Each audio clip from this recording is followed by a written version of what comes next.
Tommy Tommy જાઓ Gopal Italian જેલમાં પૂરી દે, Tommy Tommy Raju Karpada ઉપર એફઆઈઆર કરી દો, ટોમી ટોમી જગદીશ મહેતાને જેલમાં પૂરી દો. બધી જ વસ્તુ મહેનતથી થાય છે, કશું જ મફત નથી થવાનું. પણ મહેનતથી મેળવેલો પટ્ટો છે ને કમરે પહેરવા માટે આપ્યો છે, ગળામાં ટોમીની જેમ પહેરવા નથી આપ્યો.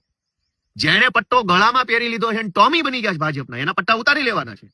કે એક ટોમી છે જેને ગળામાં પટ્ટો પહેરી લીધો છે, અને એક ટોમીનો શેઠ છે. ટોમી ટોમી જાઓ ગોપાલ ઇટાલિયન જેલમાં પૂરી દે, ટોમી ટોમી રાજુ કરપડા ઉપર એફઆઈઆર કરી દો, ટોમી ટોમી જગદીશ મહેતાને જેલમાં પૂરી દો. તો તમામ ટોમીને વિનંતી છે કે કમરના પટ્ટા ગળે પહેર્યા છે ને એનું બે પરિણામ આવશે. યા તો આ પટ્ટો તમારું ગળું દબાઈ દેશે, કેમ કે જેના હાથમાં આ પટ્ટો તમે સોંપ્યો છે ને ગળામાં પહેરેલો, એ કોઈ સારા માણસો નથી, અનેક ભૂતકાળમાં અધિકારીઓના ભોગ લઈને બેઠેલા ચોર લોકો છે. અને બીજું એ પણ પરિણામ આવી શકે કે તમારો પટ્ટો તમારા ગળામાં છે પણ કાલે સરકાર બદલાઈ જશે તો આ પટ્ટો ક્યાં લાગશે ને ક્યાં નહીં લાગે એની કેમ ખબર પડશે.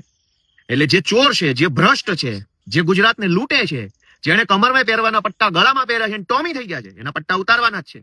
જગદીશ મહેતા જેવા નિષ્ઠાવાન માણસો, જિગ્નેશભાઈ જેવા, ભલે દારૂ ડ્રગ્સનો મુદ્દો ઉઠાવ્યો છે તો એ ગુજરાતની જનતા માટેનો મુદ્દો છે. ચૈતરભાઈ ઉપર 307 કોણ લગાવી દે છે? કમરે પટ્ટે પહેરેલો માણસ કે ગળે પટ્ટે પહેરેલો માણસ?